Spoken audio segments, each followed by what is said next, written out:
and being an artist assistant, now that I'm an artist assistant. Right.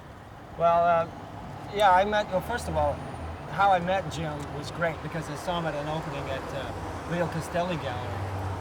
And I remember I went there, and as a kid, growing up in Canada, we weren't exposed to a lot about American artists, but I remember one day at the National Gallery, they had this film about pop artists from the 50s, and for some reason, I remembered what he looked like instead of Warhol and Rauschenberg and Lichtenstein. I remembered his face, so when I got to the opening, I saw him there, and I went up to him, and I said, "Oh, you're Jim Rosenquist, the artist, right?" And he said, "Yeah." I said, "Hey, you're a pop artist. Can you autograph my Marlboro cigarette?" And he goes, "Sure." So he autographs my cigarette. He puts his signature on my cigarette, and then I light it in the gallery, and I smoke it in front of him, and I say goodbye to yourself. And he thought it was the funniest thing. And he goes, "Do you want to come to a party after the opening?" I'm like, "Sure." So I go to this party, and I hang around after the party, and he says, "Well, who are you? You know, what are you doing?" And I said, "Well, I'm a student, you know, I'm an artist, and I'm just in New York." I think it was like 2 semesters I'd been there at that point. And he says, "Why don't you meet me at the airport tomorrow? You'll come and work for me in Florida." And I'm like, "Fuck yeah." So anyway, as I go down, I'm in Florida. I'd never been to Florida before. I'm a Canadian. What do I know about Florida and how fucking hot it is? And that fucking humidity is just like, the first thing I do is when I get there, it's like sweating like crazy. It's like so hot. And, I haven't driven a car either. I haven't driven a car in about 3 years.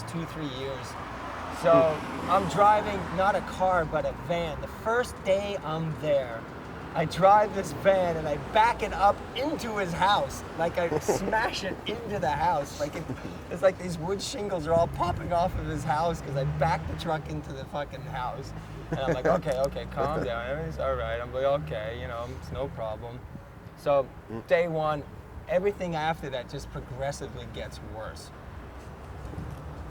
Beginning with, I go to use his table saw to cut a stretcher bar or something, and I jam something into the table saw, totally ruined the saw. So that's gone. So I've been there now a week. I wrecked like part of his house. I blew out his table saw. Okay, not so bad, okay. Says, all right, oh yeah, hurricane season is upon us. We've got to build a dam around, like a wall around the back of where the whirlpool is outside. He's got this whirlpool outside. And I'm like, okay. So he says, you got to drive this tractor. Now, what the fuck do I know about driving a tractor? Doesn't give me any instruction whatsoever. I fucking get on the tractor and put it in gear. I'm driving along, and I can't get it out of gear. I don't know what's going on, and the thing is starting to head straight into the Gulf of Mexico, and I'm like, ain't no fucking way I'm going down with this. I bail out of the thing, and it just goes down. It's like buried in the water. It's gone, disappeared. And he's out doing an errand or something. He comes back and goes, where's my tractor? I go, oh, it's in the Gulf of Mexico. He goes, what the fuck? Oh my God, what the fuck is going on? I'm like, well, what do I know about driving a tractor? I just I've been living in New York. I haven't driven a car or anything. You didn't do tractoring in art school? Yeah, exactly. He's like, what the fuck am I gonna do with you? And I looked at him. I remember him just staring at me. And I look at him. The first thing came to my mind was, if I was you, I would hire a tow truck to pull the tractor out, encase the entire thing in concrete, lift it up on a crane, have me stand underneath it, and drop it on me. He goes, that's not a bad idea.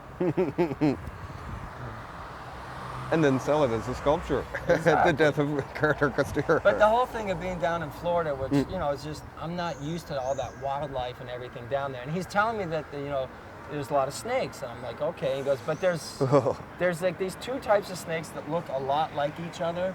And it's like a coral snake, and it's another name for the snake. I don't know what it is, but it's where the color bars go. It's like yellow meets red meets black is good for Jack. Yellow and black and meets red is bad for fellow. He said, that's how you remember it.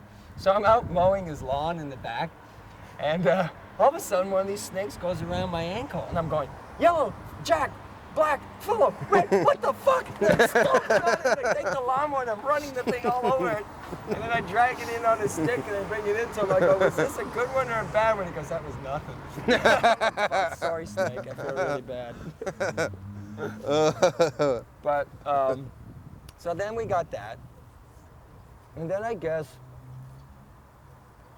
when it started to get really bad is when, first of all, he's famous for making these great big paintings, right? These great big murals. They're 16 feet high, 65 feet long. And they're all made in sections, panels that are 5 feet by 6 feet. And he paints in oil. So then when you finish a painting, you have to get up on a cherry picker. You got to take an X-Acto knife and cut along the seams of the canvases because the paint is like gummed them up. So I'm cutting, I'm like 14 feet up in the air, and I'm going along with a razor, with the X-Acto knife, and I'm cutting out, like everything's going fine. But then I reach just a little too far, and I fall off the cherry picker, but I don't let go of the knife. So I'm falling down, and I'm slicing this painting that he just finished painting. And he's just like, and I remember when I'm doing that, I'm falling through the air, and I turn and I look as I land, and he's come into the studio, which is this giant airplane hangar with all skylights, and I can see it on his face. He's got very little hair, but what he had on his head was standing up, and he had a slice of watermelon in one hand and a beer in the other, and I just see him going, "What the fuck? What the fuck?" So it's like, and I'm like, he's always firing me too. That's the other thing. So after that, it's like, I know the routine. It's like, pack your bags, we're getting in the car, we're driving to Tampa, you're fired. So I pack my bags, I'm about to get in the car, but before I can get in the car, I hand him an envelope. And he goes, "What's this?" I said, "Just open it up." So he opens it up, and inside's a wad of cash. He goes, "What's this?" I said, I know I'm a fuck up, and I've screwed up a lot of things, but I do think I saved you a lot of money because this is what I collect about a week that falls out of your pockets. Because he would always carry a big stack of hundreds of shit in his back pocket, and they'd just fall out everywhere. Go away. So you're hired. Hired again.